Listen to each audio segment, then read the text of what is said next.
வணக்கம். நீங்க ரொம்ப நாளா ஒரு அப்டேட்டுக்காக காத்திருந்தீங்கன்னு தெரியும் இல்லையா? ஆமா. சிலம்பரசன் டிஆர் நடிக்கிற, வெற்றிமாறன் இயக்குற அந்த எஸ்டிஆர் 49 படம் பத்தி தான் பேசப் போறோம். ம். சமீபத்துல சில தகவல்கள் வந்திருக்கு. அத வச்சு எஸ்டிஆர் 49 விளம்பர வெளியீட்ல என்ன நடந்தது, இப்போ என்ன நிலைமை, என்ன எதிர்பார்க்கலாம், இதெல்லாம் கொஞ்சம் விரிவாவே அலசலாம் வாங்க. ஆமா. இந்த எஸ்டிஆர் வெற்றிமாறன் கூட்டணி அது அறிவிச்சதிலிருந்தே சினிமா வட்டாரத்துல ஒரு பெரிய பரபரப்பு இருக்கு. இது ஒரு வித்தியாசமான எதிர்பார்க்காத காம்பினேஷன். அவங்க என்ன பண்ண போறாங்கன்னு பார்க்க எல்லாரும் ரொம்ப ஆர்வமா இருக்காங்க. முதல்ல ஒரு தேதியில விளம்பரத்தை வெளியிட இருந்தாங்க. ஆனா சில காரணங்களால அதுல ஒரு மாற்றம் நடந்திருக்கு. அது என்ன, ஏன் நடந்ததுன்னு நாம இப்ப பார்க்கலாம். சரி, அந்த முதல் விஷயமே அந்த மாற்றம் தான். அக்டோபர் 4ஆம் தேதி வரவிருந்த எஸ்டிஆர் 49 படத்தோட விளம்பர வெளியீடு திடீர்னு தள்ளி வச்சிட்டாங்க. ம். சமயம் கொஞ்சம் துயரமான காரணம் இருக்கு. சமீபத்துல கரூர்ல நடந்த கோயில் திருவிழாவுல ஒரு நெரிசல் ஏற்பட்டு அதுல 41 பேர் இறந்துட்டாங்க. ஆமா. ரொம்ப சோகமான சம்பவம். அந்த சம்பவத்துக்கு மரியாதை செலுத்துற விதமா படக்குழு இந்த முடிவு எடுத்திருக்காங்கன்னு நியூஸ் வந்திருக்கு. இது ஒரு மனிதாபிமான முடிவு இல்லையா? நிச்சயமா. அதாவது ஒரு பெரிய இவ்வளவு எதிர்பார்க்கப்படுற படத்தோட விளம்பரங்கிறது, அதுக்கு பின்னாடி பல கோடி ரூபாய் சம்பந்தப்பட்டிருக்கும், பெரிய திட்டமிடலும் இருக்கும். அப்படி இருக்கும்போது நாட்டுல நடந்த ஒரு துயரமான நிகழ்வுக்காக, அதாவது மக்களின் உணர்வுகளுக்கு மதிப்பளிச்சு அந்த நிகழ்வையே தள்ளி வைக்கிறதுங்கிறது சாதாரண விஷயம் இல்ல. இது அந்த படக்குழுவோட சமூக அக்கறையும் ஒரு பொறுப்புணர்வையும் காட்டுது. வெறும் வியாபாரமா மட்டும் பார்க்கலாம் அவங்க. நீங்க சொல்றது சரிதான். ஆனா இவ்ளோ பெரிய படத்தோட விளம்பர யுக்தியில இந்த மாதிரி கடைசி நேரத்துல ஒரு மாற்றம் செய்யறது கலைப்புலி மாதிரி அனுபவம் வாய்ந்த தயாரிப்பாளருக்கு கூட ஒரு பெரிய சவாலா இருந்திருக்குமே. ஓ, கண்டிப்பா சவால் தான். ஏன்னா ஏற்கனவே திட்டமிட்ட விஷயங்கள், அப்புறம் தியேட்டர் ஒப்பந்தங்கள்னு நிறைய இருக்கும்ல. இருக்கும். இது மாதிரி முடிவுகள் எடுக்கும்போது நிதி ரீதியாகவும் சரி, அப்புறம் ஒருங்கிணைப்பு, அதாவது கோஆர்டினேஷன்லயும் பல சிக்கல்கள் வரும்.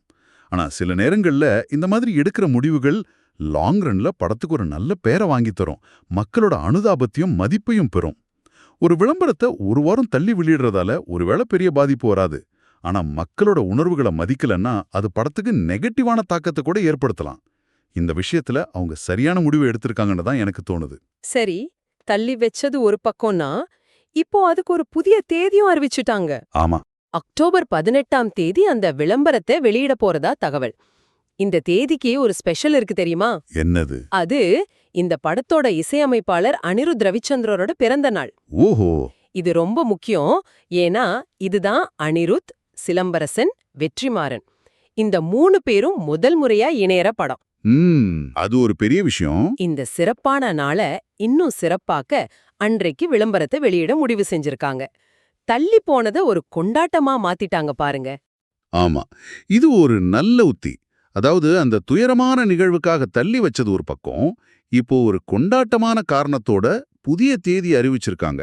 இதுல கவனிக்க வேண்டிய விஷயம் என்னன்னா, இது வெறும் அனிருத்த கௌரவிக்கிறதா மட்டும் இல்ல, இந்த காம்பினேஷன்ல இசைக்கு எவ்வளவு முக்கியத்துவம் இருக்குங்கிறதையும் இது ஒரு மாதிரி காட்டுது. வெற்றிமாறன் படங்கள்ல பாத்தீங்கன்னா இசைக்கு எப்பவுமே ஒரு தனி இடம் இருக்கும். சந்தோஷ் நாராயணன், ஜி.வி. பிரகாஷ்னு அவர் வேலை பார்த்த இசையமைப்பாளர்கள் எல்லாமே அவரோட கதை சொல்லுறதுக்கு பெரிய பலம் சேர்த்திருக்காங்க. இப்போ அனிருத் முதன்முறையா வர்ற. ஆமா, அதுதான் இங்க பெரிய எதிர்பார்ப்பே. வெற்றிமாறனோட அந்த யதார்த்தமான அழுத்தமான கதைக்களங்களுக்கு அனிருத்தோட அந்த மாஸ் எனர்ஜெட்டிக்கான இசை எப்படி பொருந்த போகுதுன்னு பார்க்க எல்லாரும் ஆர்வமா இருக்காங்க. இது ஒரு வித்தியாசமான பரிசோதனை முயற்சி மாதிரி தெரியுது. நீங்க என்ன நினைக்கிறீங்க? கண்டிப்பா. வெற்றிமாறனோட படங்கள்ல வர்ற பின்னணி இசை பெரும்பாலும் அந்த கதைக்களத்தோட சூழலையும் கதாபாத்திரங்களோட மனநிலையும் அப்படியே பிரதிபலிக்கிற மாதிரி இருக்கும். அனிருத் இப்ப கமர்ஷியல் படங்களோட உச்சமா இருந்தாலும் விக்ரம், ஜெயிலர் மாதிரி படங்கள்ல கதையோட தீவிரத்தை கூட்டக்கூடிய பின்னணி இசையும் நல்லாவே கொடுத்திருக்காரு. அதனால இந்த கூட்டணி நிச்சயம் ஒரு புதுமையான இசை அனுபவத்தை கொடுக்கும்னு எதிர்பார்க்கலாம். இந்த பிறந்தநாள் வெளியீடுங்கிறது இசை ரசிகர்களுக்கு ஒரு ட்ரீட்டாவும் இருக்கும். அதே நேரம் படத்தோட இசை சார்ந்த எதிர்பார்ப்புகளை எகிர வைக்கிற ஒரு யுக்தின்னு கூட சொல்லலாம். சரி, இந்த விளம்பரத்தை எப்படி வெளியிட போறாங்க? சும்மா ஆன்லைன்ல மட்டும் இல்லையாம். ஒரே நேரத்துல தமிழ்நாட்டுல இருக்கிற முக்கிய தியேட்டர்கள்லயும் அதே சமயம் டிஜிட்டல் தளங்கள்லயும் வெளியிட போறதா தயாரிப்பாளர் கலைப்புலிய ஸ்தானு சொல்லியிருக்காருன்னு ஒரு செய்தி. ஓ, அப்படியா? ஆமா. எதுக்காக இந்த மாதிரி ஒரு இரட்டை வெளியீட்டு முறை? இது இப்போதைய ட்ரெண்ட்னே சொல்லலாம். ஒரு படத்தோட ஃபர்ஸ்ட் லுக், டீசர், ட்ரெய்லர் எல்லாமே இப்போ ஒரு பெரிய நிகழ்வா பார்க்கப்படுது. அது முடிஞ்ச வரைக்கும் பிரம்மாண்டமா அதிகமான மக்களை ஒரே நேரத்துல சென்றடைய வைக்கணும்னு நினைக்கிறாங்க. தியேட்டர்ல பெரிய திரையில நல்ல சவுண்ட் சிஸ்டம்ல பார்க்கும்போது கிடைக்கிற அனுபவம் தனிதான். அது உண்மைதான். அதே நேரம் எல்லாராலையும் தியேட்டருக்கு போக முடியாது இல்லையா? ஆமா. அவங்களுக்காகவும் உடனடியே சமூக வலைதளங்கள்ல பரவணுங்கிறதுக்காகவும் டிஜிட்டல் வெளியீடு முக்கியம். இந்த ரெண்டையும் இணைச்சு ஒரே நேரத்துல வெளியிடும்போது அதோட தாக்கம், அதாவது இம்பாக்ட் ரொம்ப அதிகமா இருக்கும். ஆரம்பத்திலேயே ஒரு பெரிய அதிர்வலையை உருவாக்க இது உதவும். ஆனா இதுல சில நடைமுறை சிக்கல்கள் இருக்காதா? இப்போ எல்லா தியேட்டர்லயும் ஒரே நேரத்துல ப்ளே பண்றது, ஆன்லைன்ல கரெக்டா அதே நேரத்துல வெளியிடுறது, ஆமா ஆமா, தொழில்நுட்ப கோளாறுகள் வராம பாத்துக்கிறது, இதெல்லாம் கொஞ்சம் சவால் தானே? நிச்சயமா சவால்தான். ரொம்ப துல்லியமான திட்டமிடலும் ஒருங்கிணைப்பும் தேவைப்படும்.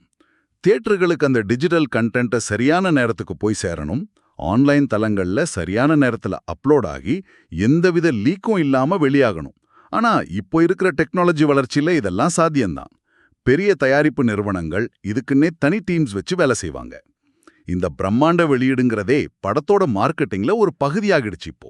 ஓகே, இப்போ படத்தோட கதைக்களம் பத்தி பேசுவோம். படம் முழுக்க முழுக்க வட சென்னையில நடக்குதுன்னு செய்தி சொல்லுது. வட சென்னைனாலே நமக்கு சில விஷயங்கள் ஞாபகத்துக்கு வரும். ஆனா வெற்றிமாறன் கையில அந்த களம் எப்படி விரிய போகுதுங்கிறது தான் இங்க சுவாரஸ்யமான கேள்வி. கதைக்களத்தை ரொம்ப ஆழமா அதோட சமூக, அரசியல், கலாச்சார பின்னணியோட காட்டுறதுதான். பொல்லாதவன், ஆடுகளம், விசாரணை, வடசென்னை, அசுரன்னு அவருடைய எல்லா படங்களுமே அது நடக்கிற இடத்தோட உயிர்ப்போட இருக்கும். அந்த மண்ணும் மக்களும் அவங்களோட பிரச்சனைகளும் வாழ்க்கையும் ரொம்ப யதார்த்தமா பதிவு செய்யப்பட்டிருக்கும். அதுல அவர் கில்லாடி. அப்போ நாம ஏற்கனவே பார்த்த வடசென்னையா இல்லாம இதுல ஏதாவது புதுசா எதிர்பார்க்கலாமா? ஏன்னா பெரும்பாலும் வடசென்னைனா வன்முறை, கேங்ஸ்டர் கதைகள் தான் மையமா வருது.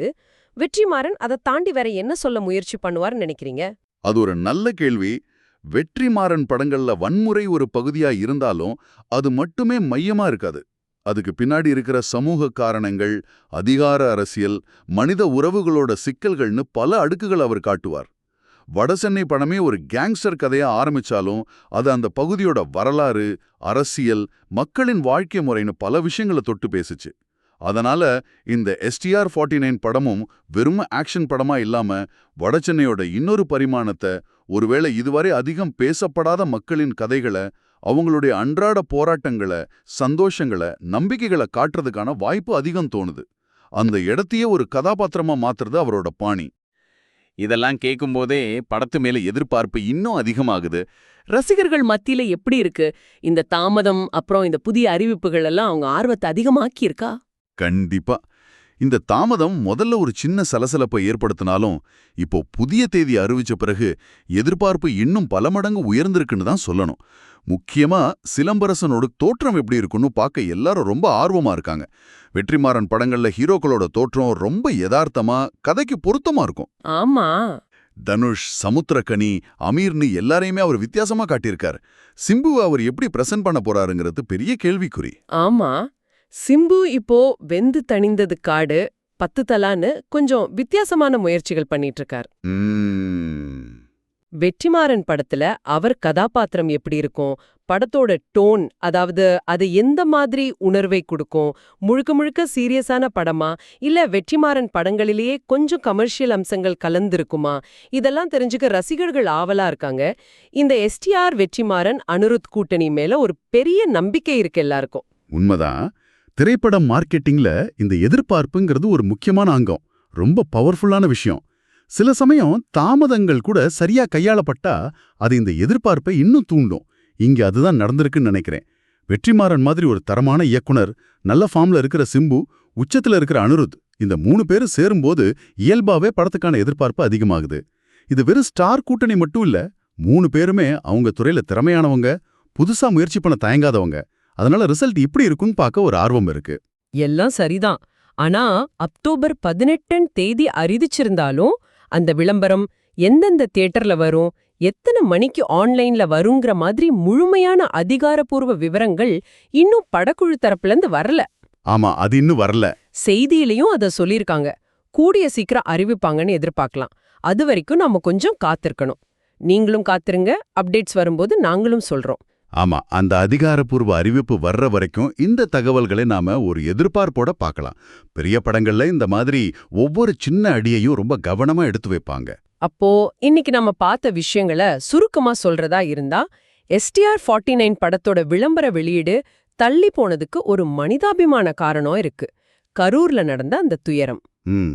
இப்போ இசையமைப்பாளர் அனிருத்தோட பிறந்த நாளான அக்டோபர் 18 அன்று வெளியிட திட்டமிட்டிருக்காங்க. தியேட்டர், டிஜிட்டல்னு ஒரே நேரத்துல பிரம்மாண்டமா வெளியிட ஏற்பாடுகள் நடக்குது. கதைக்களம் வடசென்னை. இதனால வெற்றிமாறன் பாணியில ஒரு அழுத்தமான, யதார்த்தமான, அதே சமயம் புதுமையான ஒரு சினிமா அனுபவத்தை எதிர்பார்க்கலாம். இந்த காரணங்களால ரசிகர்கள் மத்தியில படத்துக்கான ஆர்வம் உச்சகட்டத்துல இருக்கு. ம். எல்லாம் சரிதான். நட்சத்திரங்கள், கூட்டணி, எதிர்பார்ப்பு, வியாபாரம் இதெல்லாம் ஒரு பக்கம் இருக்கட்டும். வெற்றிமாறன் படங்கள்ல நாம கவனிக்க வேண்டிய இன்னொரு முக்கியமான விஷயம் என்னன்னா, அவர் கதையை சொல்றதுக்கு எடுத்துக்கிற பின்னணி, அந்த இடம் சார்ந்த அரசியலையும் அது மக்கள் மேல ஏற்படுத்துற தாக்கத்தையும் அவர் எப்படி காட்டுறாருங்கிறது தான். அந்த வகையில பல பார்வைகள்ல ஏற்கனவே சித்தரிக்கப்பட்ட வடசென்னையை அவர் எப்படி அணுக போறாரு? ஒருவேளை அந்த பகுதியோட வளர்ச்சியில மறைக்கப்பட்ட சில உண்மைகளையோ அல்லது அங்க இருக்கிற சாமானிய மனிதர்களோட கனவுகளையோ இதுவரை நம்ம திரையில பார்க்காத ஒரு கோணத்தையும் அந்த படம் நமக்கு காட்டுமா?